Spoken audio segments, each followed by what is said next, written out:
ٹوٹا ہے، اس کے بعد باقی مادہ ملک جو ہے اس کے اندر بھی آپ کی صورتحال آپ کے سامنے ہے کس طرح سے یہ بالکل کمزور ترین حالت میں ہے. اس کی چولہے ہلی ہوئی ہیں. کیوں؟ رول آف لا نہیں ہے، آئین کی حکمرانی نہیں ہے، نا انصافی کا دور ہے، رواج ہے نا انصافی. عوام کے ساتھ بات نہیں کرتے. جو مخلص حکمران ہوتے ہیں اپنے عوام کو انگیج کرتے ہیں، بات کرتے ہیں، سنتے ہیں ان کی بات اور عوام کا اعتماد حاصل کرتے ہیں. ایسے رویے نہیں اپناتے کہ عوام کا اعتماد اٹھ جائے حکمرانوں سے، حتیٰ ریاست سے نا امید اور مایوس ہو جائیں.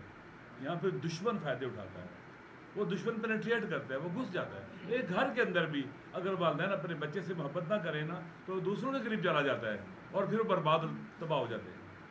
پاکستان کے عوام اس وطن کے بیٹے ہیں، مادر وطن کے فرزند ہیں، وہ پورے ملک کے اندر ایسی صورتحال ہے.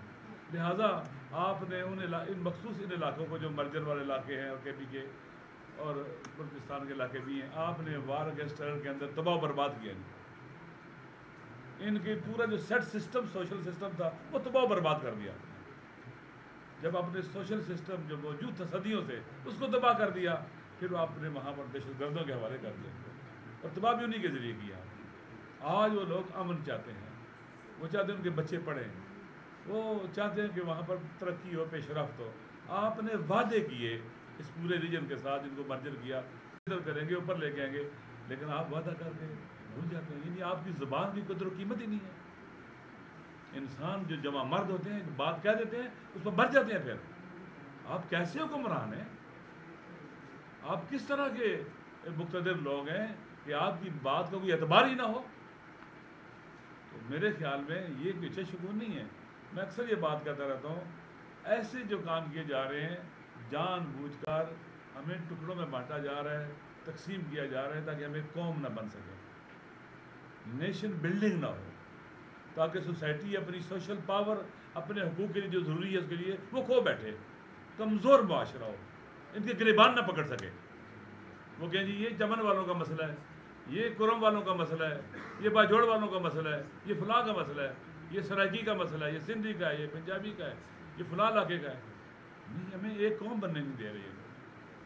ٹکڑوں جو وہ دیکھتے ہیں کہ لاہور، اسلام آباد، یہ شہر لگتا ہے پاکستان میں نہیں ہوا ہے، کسی اور ملک میں آ گئے ہیں. یہاں اتنی ترقی اور پیش رفت اور وہاں دیکھیں کہ فرق ہے. میرے خیال میں جو پاکستان کے وسائل ہیں ان کی مساوی عادلانہ تقسیم ہونی چاہیے، ان کا عادلانہ خرچ ہونا چاہیے تاکہ ہمارا وطن ترقی کرے اور آگے بڑھے اور پیش رفت ہو. میں جو کچھ بھی اسد کیسر صاحب نے کہا ہے میں اس کی بھرپور تائید کرتا ہوں، اور بعض اور بھی باتیں جو مناسب ہے کہ جناب چودھری صاحب کریں، خان صاحب کریں، تاکہ چیزیں جو ہے وہ زیادہ سے زیادہ واضح ہو جائیں، چونکہ وہ ان علاقوں کے ہیں.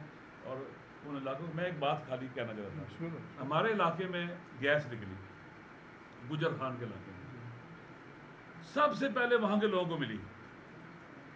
گاؤں دیہاتوں میں جگہ جگہ گیس گئی ہے. ایک چیز جو گجر خان میں جہاں سے نکلی سب سے پہلے کس کو حق دیا گیا؟ وہاں کے لوگوں کو. تو باقی پاکستان میں ایسے کیوں نہیں ہوتا؟ کیوں ایسے ہے؟ یہ ظلم ہے. جب لوگ دیکھیں گے کہ ایک علاقے میں ایسے ہو رہا ہے تو یہ اسپیشل لوگ ہیں، ایکسیپشنل ہے. یہ نہیں، سارے وطن کے بیٹے ہیں. یہ ظلم ہو رہا ہے، اس کا حل خود چودھری صاحب بتاتے ہیں.